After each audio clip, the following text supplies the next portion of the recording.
Hello, everyone. I'm Doug Elmendorf, the Dean of the John F. Kennedy School of Government at Harvard University. Welcome to this graduation for the amazing Harvard Kennedy School class of 2020. Members of this class come from 42 U.S. states and 85 countries around the world, so I know that you are watching at different hours of the day and night where you are. I wish you good morning, good afternoon, or good evening. It is my honor and privilege now to introduce our speaker for today's graduation, Dr. Ngozi Okonjo-Iweala.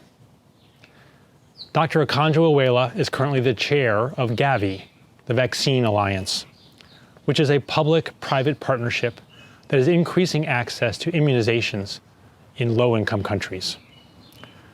The World Health Organization has appointed Dr. Okonjo-Iweala a special envoy to accelerate the development and production of COVID-19 tests and vaccines. And the African Union has appointed her a special envoy to mobilize international support for Africa's COVID-19 response. Earlier in her distinguished career, Dr. Okonjo-Iweala was the longest-serving finance minister in her native Nigeria and the first woman to hold that post. She was also the first female foreign minister of Nigeria. During her time as finance minister, she drove systemic financial reforms, strengthened transparency to fight corruption, and negotiated a $30 billion reduction in Nigeria's external debt. Dr. Okonjo-Iweala also spent 25 years at the World Bank, where she rose to the position of managing director of operations and oversaw the development portfolio for South Asia, Africa, Europe, and Central Asia. Dr. Okonjo-Iweala has been awarded 15 honorary degrees and was recognized as one of the 100 most influential people in the world by Time magazine. We are truly fortunate to have such an accomplished and dedicated public leader address us today. Please join me in welcoming Dr. Ngozi Okonjo-Iweala. Hello, class of 2020. Hello, parents, friends, faculty, and staff of the most acclaimed public policy school in the world. It is a pleasure and an honor for me to be here to address you today. Never in my imagination did I believe that I would be making a graduation speech in the midst of a pandemic. I never imagined that schools and universities all over the world would be forced to close campuses to limit physical presence and proximity as if we were in some kind of war. The last time I experienced school closure for 3 years was in 1967 to 1970 in the midst of the Nigeria-Biafra War. Many of you were not yet born. We are fighting an invisible enemy now in COVID-19, and we have won several battles. But the enemy is not yet in retreat. Many of our friends, acquaintances, and even relatives have lost their lives. Others have been gravely ill. Physicians, nurses, health professionals, and first responders all over the world have gone in their bid to save us. As the mother of 3 physicians, the wife of one, and the sister of another, I could not but be especially moved by the personal sacrifice of these brave people. Let us pause for a moment of silence to remember and honor those who lost their lives.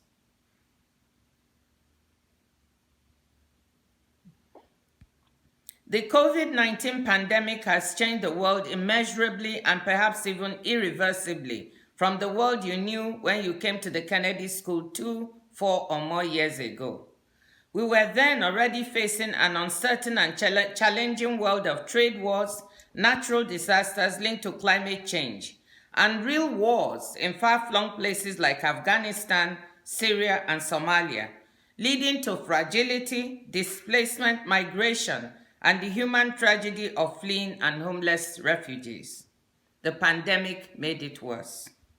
The world faces a deep recession after what someone has termed the Great Lockdown, with the IMF forecasting a global contraction of 3%. For the first time in 30 years, my continent, Africa, will experience a contraction of almost 2%. Millions of people all over the world have lost their jobs and livelihoods and do not know how to feed their families. I'm sure you're wondering, how on earth can I make progress in such a world? How do I get a job? How do I serve? As you graduate today, I'm sure not many of you would have guessed 3 months ago that you would complete your courses online or participate in a virtual or delayed graduation. How the world has changed. When I received the invitation to speak prior to the pandemic, I wanted to speak on public service, reflect on and share my experience, and share why public service matters, even if at times it seems thankless. I wanted to press all of you to carry on and never lose your passion. With social distancing and lock-ins, the brave new words in our vocabulary, I thought the topic even more relevant as we reflect on the lessons learned from COVID-19. This crisis has so many lessons to offer in public policy and public service that it is important to step back and think of what it all means and what it offers us that we can use to change our world.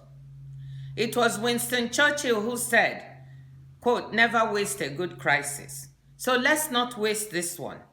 Let's reflect on lessons learned and what they mean for public service. First and foremost, this global pandemic has exposed the urgency of now by underscoring the world's interconnectedness in the same way that climate change pushed us to think of this common world that we share and the imperative of acting now to safeguard the future. It was Martin Luther King who said, quote, "We are caught in an inescapable network of mutuality, tied in a garment of destiny. Whatever affects one directly affects all indirectly." Nothing could illustrate this more than this pandemic. In the space of 16 weeks, a disease that started in a province of China had crossed borders, infected over 4 million people in 188 countries, and killed almost 300,000 people. The ease of infection, crossover from one human to 2 or 3 others, and then an entire community, showed that, as I said in a recent opinion piece, no country is safe until all countries are safe. In an era when multilateralism has been under attack and leaders have retreated behind nationalist lines, spurred on by populist sentiments, this virus has humbled us. It has shown that regardless of nationality, gender, race, color, religion, income level, or sexual orientation, we are all susceptible because we are all human. It has shown that, like so many of the world's problems, no one country can solve this alone. Multilateral action is needed.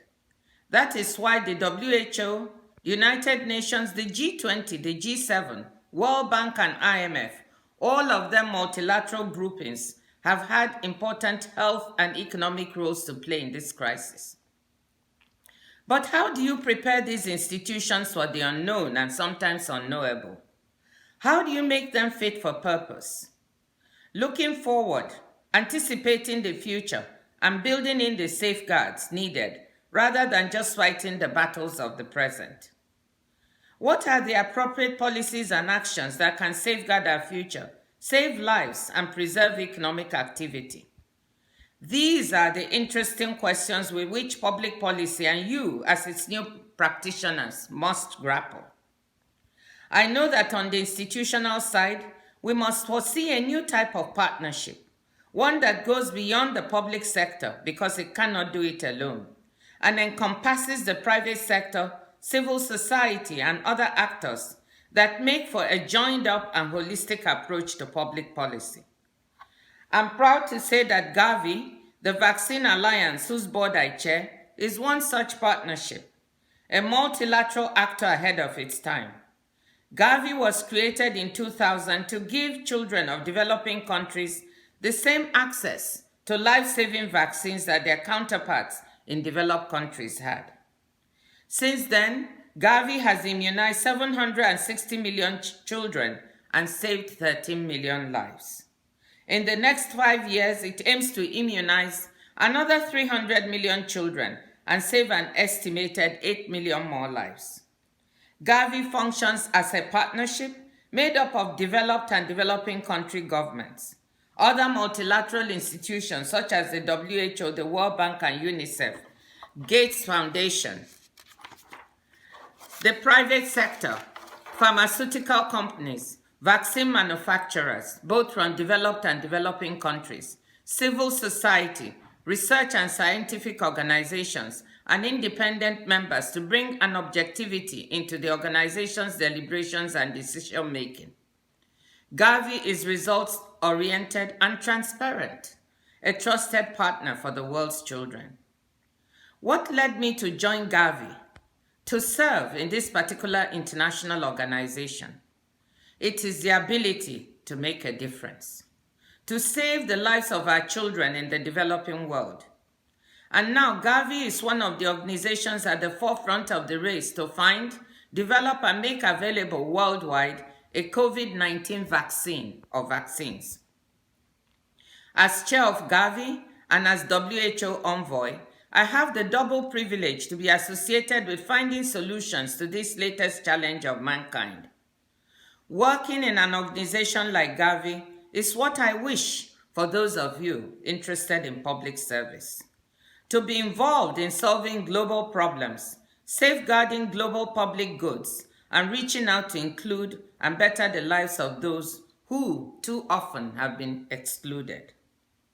Second, the pandemic has exposed the world's vulnerability and underscored the reason why the world needs you to serve. Did you notice how in country after country the health system was unable to cope? Even in rich countries with supposedly the most sophisticated health systems, they were overwhelmed and vulnerable. Basic items like test kits, masks, and protective gear were in short supply. Most of us got to know more than we cared about regarding PPEs. More ventilators became the battle cry. ICU units were inadequate, and healthcare professionals had to move from one geography to another to assist within and between countries. Could you imagine the situation in developing countries? Many of us were terrified for Africa, where most of the above-listed equipment and personnel is lacking, amidst densely packed urban populations, where social distancing is sometimes impracticable, and water for simple hand washing and hygiene can be a luxury. Did you notice the lack of planning? The lack of anticipation for this unprecedented event? There are those who will say, who could ever be prepared for this once-in-a-century event, which will probably not happen again in our lifetime. But remember that Bill Gates and others as far back as 2015 warned of the threat of a pandemic and the need to prepare. We also had warnings from the Ebola, SARS, and MERS epidemics, but no one prepared, and the world was left vulnerable. Inequality, one of the greatest examples of global vulnerability, was also on full display. To combat the economic consequences of the pandemic, developed countries in Europe and the USA implemented fiscal stimulus of around 8 to 10% of GDP, running into the trillions of dollars. Japan went even further to enact a fiscal stimulus of 20% of GDP to jumpstart its economy and cushion the impact of lockdowns on both households and businesses. In contrast, most developing countries lacked the fiscal space for substantial stimulus and could only contemplate a fraction of what the industrialized countries had done. For example, fiscal stimulus by African countries averaged 0.8% of GDP, meaning they had much less ability to respond to COVID-19 or cushion its impact on their populations. Meanwhile, an example of inequality within countries is the case here in the USA, and is illustrated by the disproportionately higher infection and death rates from COVID-19 of African Americans and Latinos. A New York Times article of April 7th captured it well, citing preliminary statistics from several US states illustrating this point. It said, quote, In Illinois, 43% of people who have died from the disease and 28% of those who have tested positive are African American, a group that makes up just 15% of the state's population. African Americans, who account for a third of positive tests in Michigan, represent 40% of deaths in that state, even though they make up only 14% of the population. In Louisiana, about 70% of the people who have died are Black, even though only a third of the state's population is. Physicians have given the reasons for this disparity between African Americans and the rest of the population as structural. Poverty of many African American households, their relative lack of access to health care, led to underlying health conditions such as diabetes, high blood pressure, heart disease that predisposes their condition to worsen once exposed to COVID-19. These inequalities between and within countries are enduring, have persisted for a long time. The pandemic just highlighted the risk for us as humans, because as long as one person is vulnerable, as long as a country is a weak link, the entire world is vulnerable. These vulnerabilities are a call to arms for you as you graduate. The question for you is, what are you going to do about such structural inequalities, such vulnerabilities that persist in our world? I too went into public service as a young economist at the World Bank, and then further along in my career to a very difficult job as Finance Minister of Nigeria, in response to the vulnerabilities I saw in my own country, with a desire to put my experience in economics, development, and international finance to use for the benefit of the country. I had seen a large country like Nigeria performing below its economic and social potential, struggling with debt, corruption, absence of financial management systems. When the opportunity was given to me twice by Presidents Obasanjo and Jonathan, I was already in a senior and very comfortable position at the World Bank. It was a difficult decision both times I was called to leave a job that I loved at a comfortable salary to proceed to what everyone in my country assured me would be a thankless job. And boy, was it. But I shall come back to that later. What helped me decide was a sense of personal responsibility to my country and a desire to give back to a place and a people I love so much. I know it sounds corny, but I love my difficult, sometimes chaotic, oftentimes unmanageable, but totally exciting country, Nigeria. An entrepreneurial country full of youth and youthful exuberance. So I went. I became the longest serving finance minister of 7 years in my country. If you combine the 2 terms I served, then I'm the longest serving finance minister. And the first woman, as a matter of fact, to become both finance minister and foreign minister. No one likes finance ministers, not your colleague ministers to whom you often have to say no, not legislators or state governors to whom you have to say no even more often, and not even your boss to whom you sometimes have to say no. You wake up each day trying to focus on big public policy issues, how to maintain macro stability, create an enabling environment for domestic and foreign investment, invest in the key sources of growth to grow the economy, create jobs, and create prosperity for those at the bottom. But you're often dragged into politics, stabbed in the back and then the front. In my country, people don't even bother to stab you in the back. They do it frontally, and they tell you how much they enjoy it. Sometimes your life is in danger, and sometimes the lives of family members are in danger. Despite all that, in my first term, there was the big achievement of obtaining debt relief. With hard work, both individual and team, and under the guidance of President Obasanjo, we were able to free Nigeria of $30 billion of Paris Club debt, 18 billion of that completely written off. A feat that virtually no one, including the creditor countries themselves, felt could be done. That achievement made it all worthwhile. When it happened, I felt the joys of delivery, the joys of contribution, and the joy of results. In my second term, there were many more challenges, but I focused on issues of transparency and fighting corruption in government business. Again, working with the economic team and my own team from finance and with support from President Jonathan, we implemented a technology-based financial management system with biometrics to stem misuse and mismanagement of government accounts, including the interesting phenomenon of ghost workers who graduated to be ghost pensioners.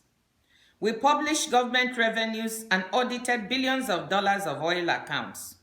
We blocked millions of dollars of unauthorized expenditures, and by my conservative estimate, by the end of the 4 years of the Jonathan administration, we had saved the government up to United States $9 billion. Despite the dangers, threats, abuse, and betrayals encountered along the way, I felt it was worth it. Indeed, I felt honored and privileged to serve. I hope that all of you will feel the same honor and privilege to pursue public service when the opportunity comes, whether in the public sector, the private sector, in civil society. No matter how difficult or thankless the task, I hope you feel and honor the urge to serve. Because as Woodrow Wilson said, and I know many of us have issues with Woodrow Wilson, but this quote is really apt. You are not here merely to make a living. You are here to enrich the world. You are here in order to enable the world to live more amply, with greater vision, with a finer spirit of hope and achievement. You are here to enrich the world, and you impoverish yourself if you forget that errand. A final intertwined lesson that we learn from this crisis is the lesson of leadership and the generosity of the human spirit. The pandemic has seen people put themselves in the line of fire to save the lives of their fellow human beings. Healthcare professionals from nurses, technicians, lab attendants, and doctors have rushed in to help, some on a voluntary basis, and sometimes without the necessary protective gear. Others, first responders and service providers, have driven ambulances and buses, cooked, cleaned, and catered for the sick, as well as for us the well, so we could be safe. Yet others have donated generously of their time and money to fight COVID-19. Others have taken timely and courageous decisions to shut down their institutions or businesses to safeguard the lives of their employees or those in charge. They have thought of lives first before profit. These people who have put the well-being of their fellow human beings first are the true leaders of our time. They may not be called president, prime minister, mayor, or governor, but they are leaders because they have demonstrated those qualities of leadership: strength, courage, foresight, selflessness, and service to others that we seek in our leaders. As we say in my Igbo language, "Sọ ndị nwe uche, ndị nwe ike, ndị na-akpa ezigbo agwa, ndị ma obodo, ndị ma obodo na-achị." It translates roughly as only those who are wise, strong, have good character, and know the lie of the land can lead. Such people demonstrate what public service is about. Yes, this is the kind of leader, the kind of public servant we are called upon to be. Servant leaders whose strength of character is found in the way they serve others. Gandhi captured it succinctly when he said, "The best way to find yourself is to lose yourself in the service of others." Dear friends, dear graduates, even in these difficult and uncertain times, even as you face a world not quite sure of what it has in store for you, be bold, be courageous, be selfless, go out and lose yourself in the service of others. I salute you, I congratulate you, and I wish you the very best of luck as you move on. Thank you. Thank you, Dr. Akanjo-Iweala, for your wisdom and encouragement. You have given the members of the class of 2020 and all of us who have been listening to you inspiration and focus as we go forward with our lives. Now I am pleased to have this chance to speak with the graduates and their families and friends. With the conferring of degrees by President Larry Bacow a few minutes ago, the members of the class of 2020 are now officially graduates of Harvard Kennedy School. Congratulations. We are proud of you and excited for you. Congratulations also to the families and friends of the graduates, to the mothers, fathers, siblings, grandparents, spouses, partners, children, and all of the loved ones who have nurtured and supported today's graduates and have helped to make this moment possible. The accomplishments of the graduates are your accomplishments too. I ask the members of the class of 2020 to reflect on the people who have given you support and encouragement. And if they are with you now, please turn to them and give them big hugs and thanks.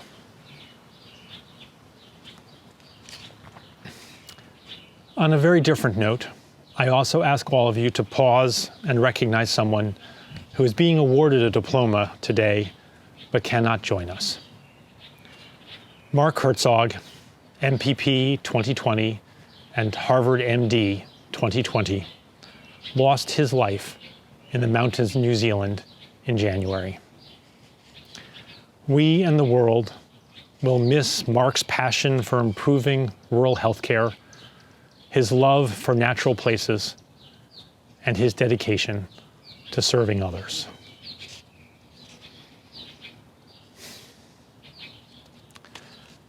We have gathered for this graduation at a difficult time for the world.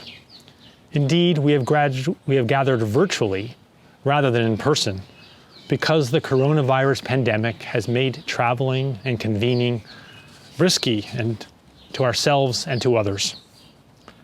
The members of the class of 2020 had to give up part of their planned time together on our physical campus, and I'm sorry that had to happen. The spread of the virus is bringing complications to the lives of nearly everyone, acute challenges to many people, and tragedies in some cases.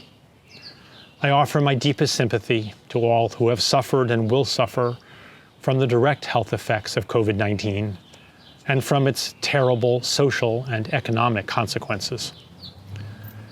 I also offer my deepest gratitude to all of the healthcare professionals, first responders, public servants, essential workers, and everyone who is helping others through this crisis and keeping our societies going.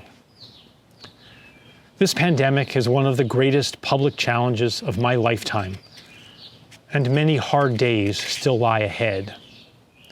But I am very optimistic about the future beyond this pandemic. I see a renewed understanding among many people of how dependent we are on each other and how much we need good governance and good public leadership to work together effectively. When Massachusetts Governor Charlie Baker ordered all institutions that do not provide essential services to close their facilities in March, the list of services exempted from his order ran for many pages. As I read that list, I was reminded how much our lives depend on other people we do not know personally, on government workers, on people in nonprofit organizations, and on employees in private businesses, large and small.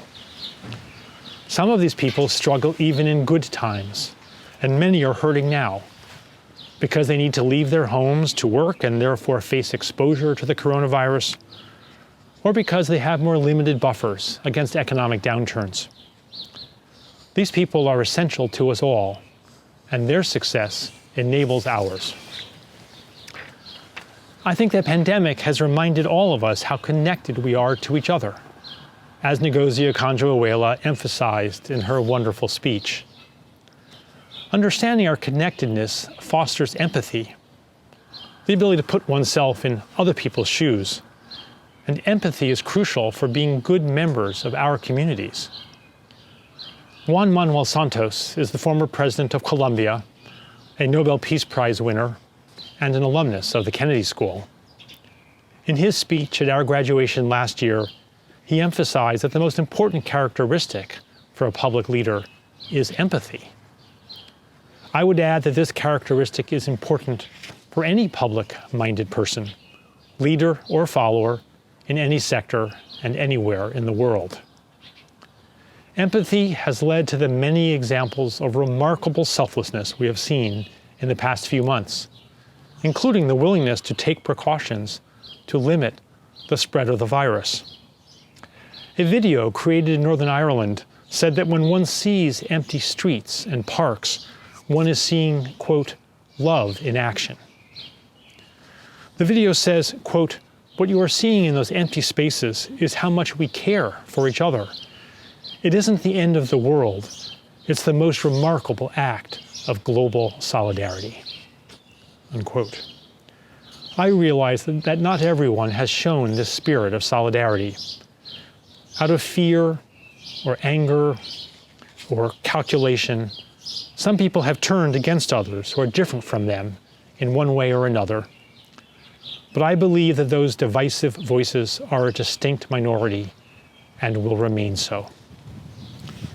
Most of us are being reminded how much we are connected to each other, depend on each other, and care about each other. When we come out of this pandemic, people will remember this. People will also remember how much we need good governance and good public leadership to accomplish important things together. Cities, states, and countries that have devoted resources to creating effective systems of public health and healthcare are faring better than places that have not. Lee Hsien Loong is the Prime Minister of Singapore and an alumnus of the Kennedy School. On January 31st, he told his country, quote, we have built up our institutions, our plans, our facilities, our stockpiles, our people, our training, because we knew that one day something like the 2003 SARS outbreak would happen again, unquote. Good governance requires such vision and professionalism, the ability to overcome short-term thinking to prepare effectively for the future. Governments that have followed the guidance of doctors and scientists have saved lives and maintained prosperity compared with governments that have ignored expertise and evidence. Mike DeWine is the governor of the state of Ohio and a longtime government leader. He moved more quickly than most American officials to impose physical distancing. He said later, quote, when I've made decisions that I've regretted, I didn't have enough facts. I didn't ask enough questions. I didn't ask the right people. Shutting down the first big event in Ohio was a very gut-wrenching decision, but we made that decision based on the evidence, unquote. Good governance requires such rational decision-making, the ability to overcome separate pressures to advance the common good.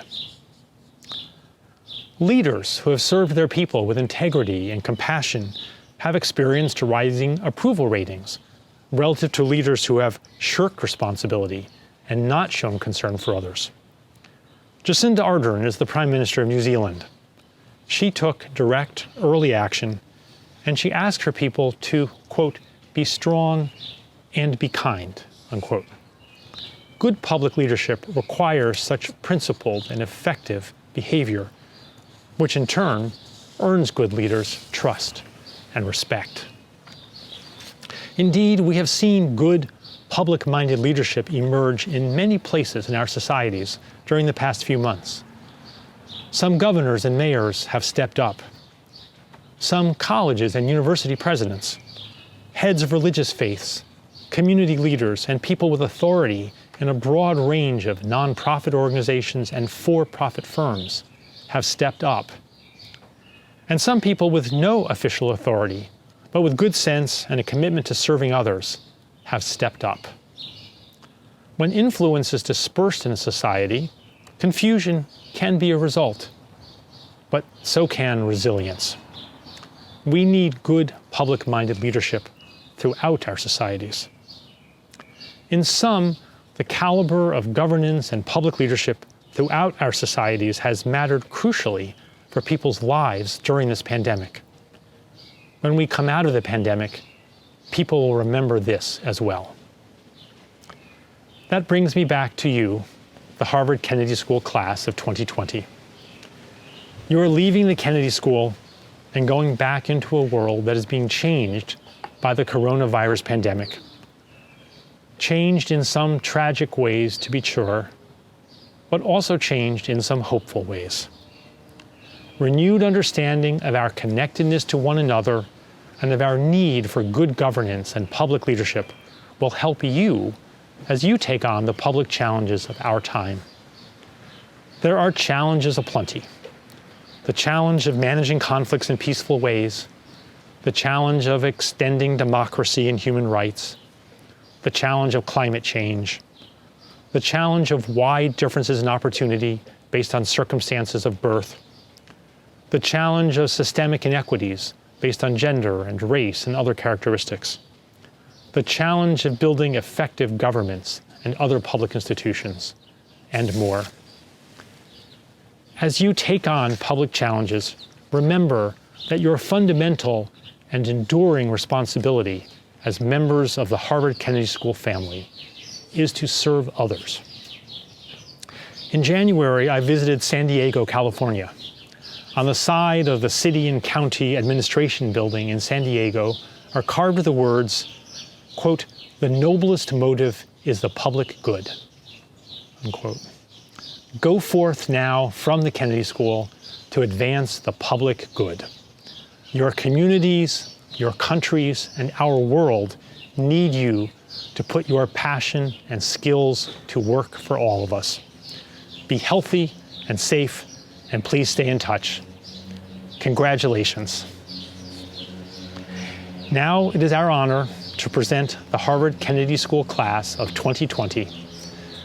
Deborah Isaacson, the Senior Associate Dean for Degree Programs and Student Affairs, will present the roll call for each of our degree programs. It is my great pleasure to present to you members of the class of 2020 for the degree Doctor of Philosophy in Political Economy and Government and for the degree Doctor of Philosophy in Public Policy. Each member's dissertation topic is included.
We now present to you members of the class of 2020 for the degree Master in Public Policy.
now present to you members of the class of 2020 for the degree Master in Public Administration.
We now present to you members of the class of 2020 for the degree Master in Public Administration in International Development.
We now present to you members of the mid-career class of 2020 for the degree Master in Public Administration.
This concludes the presentation of degrees.